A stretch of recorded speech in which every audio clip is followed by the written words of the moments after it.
মৰমৰ ছাত্ৰ-ছাত্ৰীসকল, ডিব্ৰুগড় বিশ্ববিদ্যালয়ৰ স্নাতক পৰ্যায়ৰ অসমীয়া উচ্চমান পাঠ্যক্ৰমৰ দ্বিতীয় ষান্মাসিকৰ কোৰ্চ 3 কাকতখন হ'ল ভাষা বিজ্ঞান পৰিচয়। ইয়াৰে প্ৰথমটো ইউনিটৰ বিষয় হ'ল ভাষা, ইয়াৰ উপাদান আৰু বৈশিষ্ট্য। আজি মই তোমালোকক ভাষা সম্বন্ধে ক'বলৈ লৈছোঁ, কাৰণ ভাষা কি জানিলেহে তোমালোকে ইয়াৰ সংজ্ঞা, উপাদান, বৈশিষ্ট্য এই বিষয়ে জানিব পাৰিবা। সাধাৰণ অৰ্থত ভাষা হ'ল ভাৱ প্ৰকাশৰ মাধ্যম। ব্যক্তিয়ে যিদিনাই ব্যক্তিৰ লগত মনৰ ভাৱ প্ৰকাশ কৰিবলৈ মনৰ তাগিদা অনুভৱ কৰিলে, অৰ্থাৎ ব্যক্তিয়ে সমাজ পাতি বাস কৰিবলৈ শিকিলে, সেইদিনাখনেই ভাষাৰ জন্ম হয়। ভাষা যদিও ভাৱ প্ৰকাশৰ মাধ্যম, কিন্তু সকলো ধৰণৰ ভাৱ প্ৰকাশৰ মাধ্যমক ভাষা বুলি কোৱা নহয়। কাৰণ আমি বিভিন্ন কাৰ্য, আচৰণ, সংকেত আদিৰ দ্বাৰাও মনৰ ভাৱ প্ৰকাশ কৰিব পাৰোঁ। কিন্তু ভাষা বিজ্ঞানত ভাষা হ'বলৈ হ'লে বাগিন্দ্ৰিয়ৰ দ্বাৰা উচ্চাৰিত হ'ব লাগিব।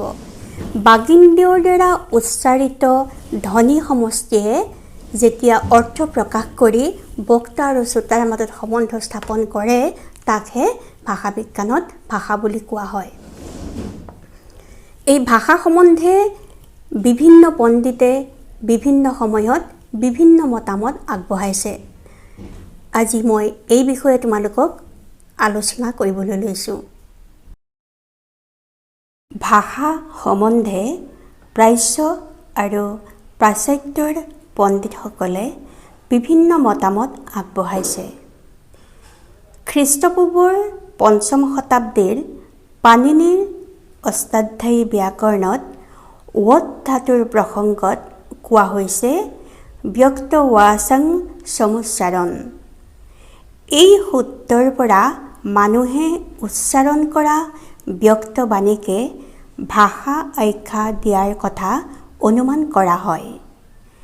ইয়াৰ পাছত খ্ৰীষ্টপূৰ্বৰ 2য় শতিকাৰ প্ৰখ্যাত বৈয়াকৰণিক পতঞ্জলিৰ মহাভাষ্যত উল্লেখ আছে, বক্তা ৱাচি বৰ্ণা যেচাং ইমে ব্যক্ত ৱাচঃ, অৰ্থাৎ বক্তাই যি বৰ্ণনা কৰে, অৰ্থাৎ ব্যক্ত কৰে, সেয়াই ভাষা।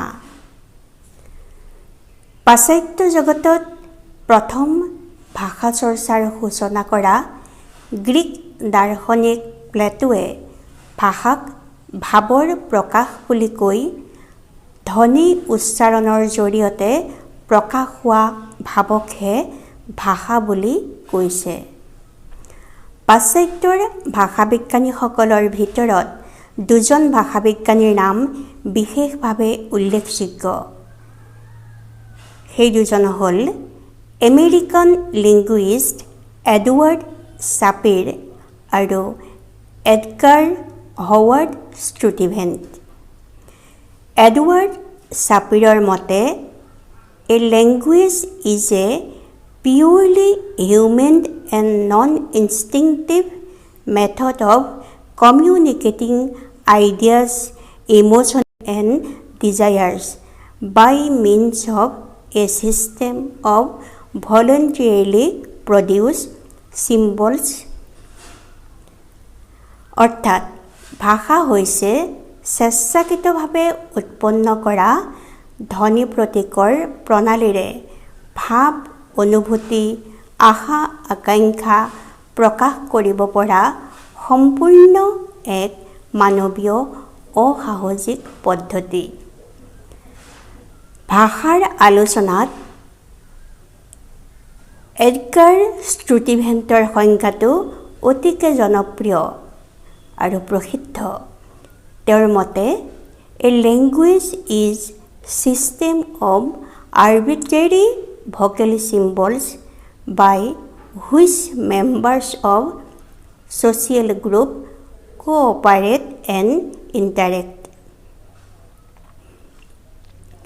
অৰ্থাৎ ভাষা হৈছে কোনো এক সমাজবদ্ধ জনসমষ্টিয়ে পাৰস্পৰিক ভাৱ বিনিময় আৰু সহযোগিতাৰে কাৰ্যনিৰ্বাহ কৰিব পৰা যাদৃচ্ছিক মৌখিক ধ্বনি প্ৰতীকৰ এক প্ৰণালী।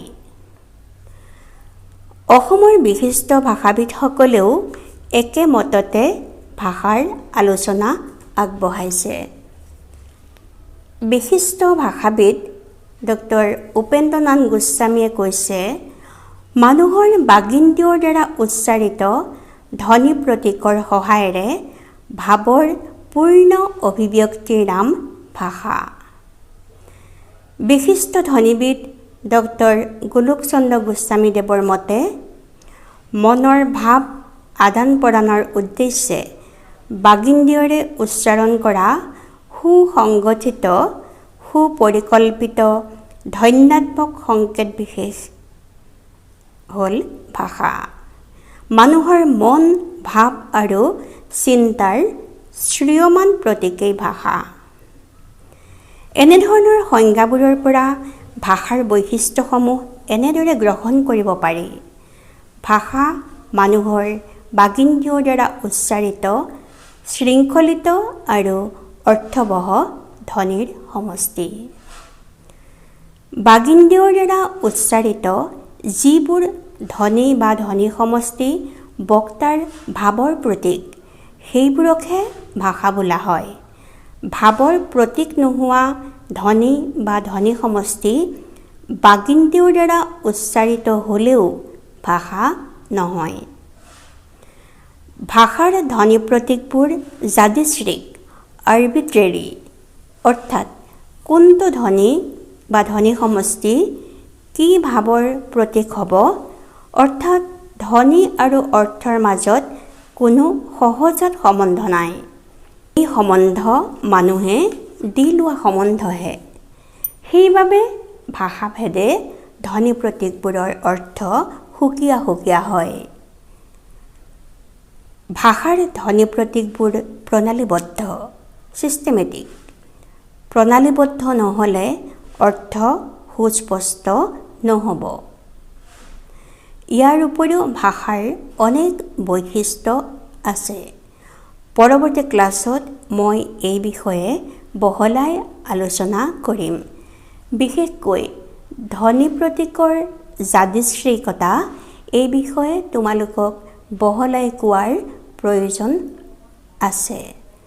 আজিলৈ মই ইয়াতে সামৰিছোঁ। ধন্যবাদ।